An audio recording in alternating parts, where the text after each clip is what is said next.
నమస్తే, welcome to Aadya TV. నేను మీ స్వర్ణ. ప్రస్తుతం మనతో పాటు ఉన్నారు సీనియర్ జర్నలిస్ట్, సినీ పరిశోధకులు ఇమ్మంది రామారావు గారు. నమస్తే అండి రామారావు గారు.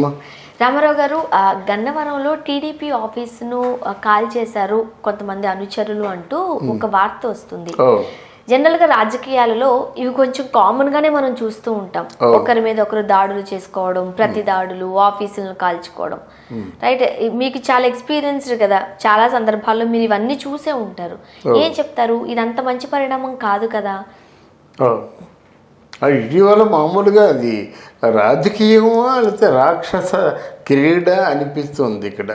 ఎందుకంటే రాజకీయం వేరును, ఇట్లాంటి దారుణం కదమ్మా. కారును కాల్ చేయడం కానీ, ఆఫీసులు కాల్ చేయడం కానీ. అంతకుముందు ఏదైనా కొట్టుకుంటే అంటే 1 to 1 కొట్టుకునేవారు, లేదా గ్రూప్ 2 గ్రూప్ కొట్టుకునేవారు. అది ఆ రోడ్డు మీదే ఆ సమస్య పోయేది.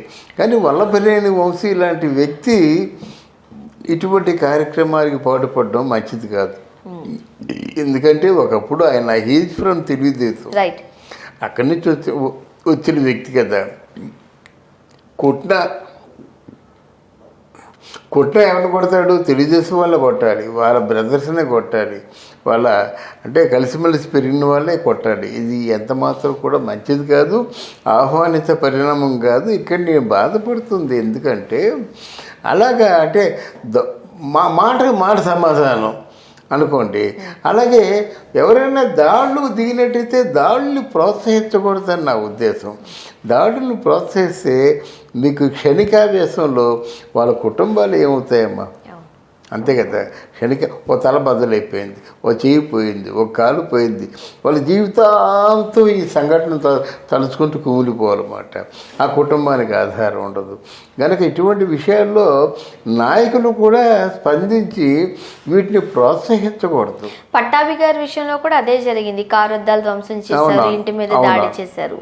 ఇది ఏ పార్టీకి చెందిన వాళ్ళైనా అది మంచిది కాదండి, అది మంచిది కాదు. ఎందుకంటే మీరు అన్నట్టు వాళ్ళు రాజకీయాలలో ఉంటారు, బట్ వాళ్ళకి ఫ్యామిలీ ఉంటుంది, కుటుంబం ఉంటుంది, భార్య పిల్లలు ఉంటారు. ఒక్కసారిగా బెంబేలెత్తిపోతారు, ఏం జరుగుతుందో తెలియదు.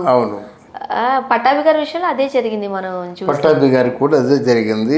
ఇప్పుడు ఇవాళ పట్టాభి గారిని కూడా అరెస్ట్ చేశారు. అంటే కేవలం అధికార పార్టీకి ఇట్లాంటి దౌర్జన్యాలు చేసేటువంటి అధికారం లేదమ్మా. తర్వాత ఏంటంటే పోలీస్ శాఖ కూడా ఇటువంటి పరిస్థితుల్లో రాబోయే రోజుల్ని ఊహించి ఎవరైతే దాడులకి పాల్పడ్డారో వాళ్ళకి శిక్షించాలి, వాళ్ళని అరెస్ట్ చేయాలి. అది కాకుండా మామూలుగా అధికార పార్టీకి ఒత్తాసు పలుకుతూ ఎవరు ప్రత్యర్థులు వాళ్ళని అరెస్ట్ చేసి వాళ్ళని శిక్షించి వాళ్ళని లాఠీ చార్జీ చేసి ఇలా బాధపెట్టడం మాత్రం ఎంత మాత్రం కూడా సమంజసం కాదని నా ఆలోచన.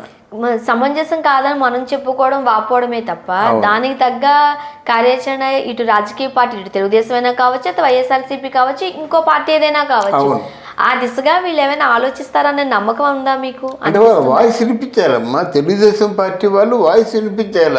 ఇదిగో దీనివల్ల ఇంత నష్టం జరిగింది, ఈ విధంగా పార్టీలో ఉన్న వ్యక్తులకి ఈ కష్టం వచ్చింది, దీనికి బాధ్యులు ఎవరు, దయచేసి వాళ్ళు శిక్షించండి, మళ్ళీ ఇట్లాంటి కార్యక్రమాలు చేయకుండా పునరావృతం కాకుండా కాపాడండి అని చెప్పా కదా. అది చెప్పకుండా ఎక్కడో మామూలుగా వీళ్ళు తప్పు చేసినట్టుగా ఎక్కడో దాక్కుంటే మంచిది కాదు. ఎందుకు దాక్కుంటారు అనుకోవాలి మరి? అది చెప్తున్నాను, వాళ్ళు చెప్పరు. అది సమస్య అనిపించింది దీనికి.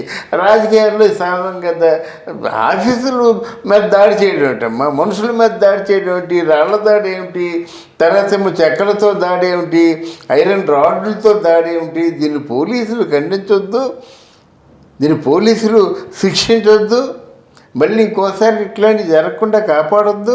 ఇది చాలా తేలిగ్గా కనిపిస్తుంది. కానీ కాలో చేయో పోయిన వాడికి, ఆ బుర్ర తలకాయ పగిలిపోయిన వాడికి ఏవో జీవితాంతం అవిటివాడిగా మిగిలిపోతారు కదా. ఆ మాత్రం ఆలోచించలేదా? ఇది అక్కడికి కూడా కొన్ని సోషల్ మీడియాలో చూస్తుంటారు అనమాట.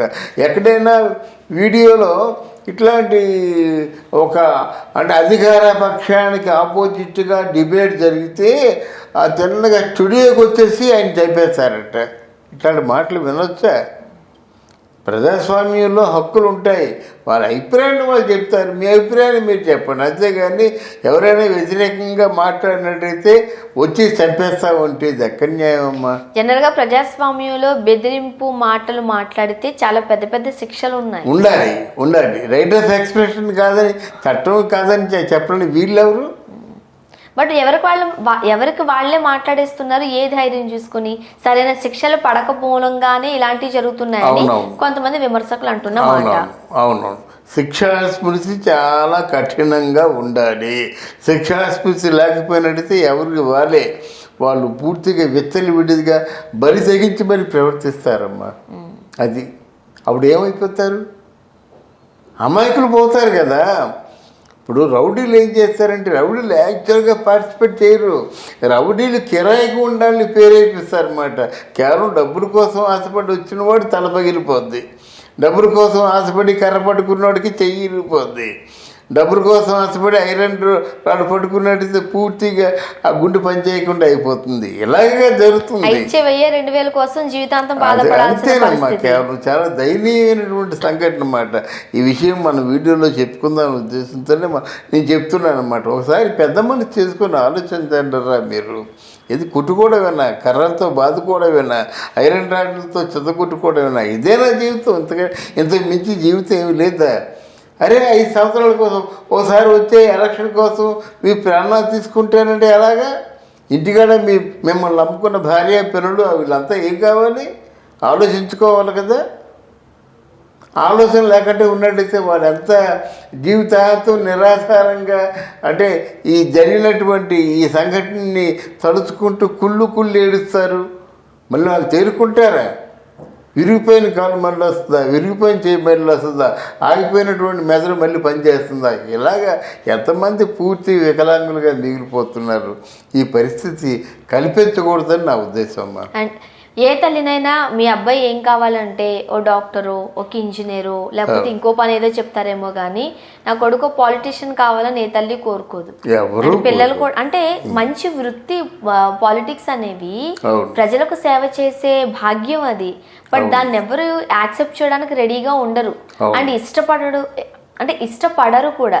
ఎందుకంటే ఒక రౌడీగా ఉంటేనో, ఒక బెదిరింపు రాజకీయాలకు పాల్పడితేనో వాళ్ళకి సూట్ అవుతుంది అని.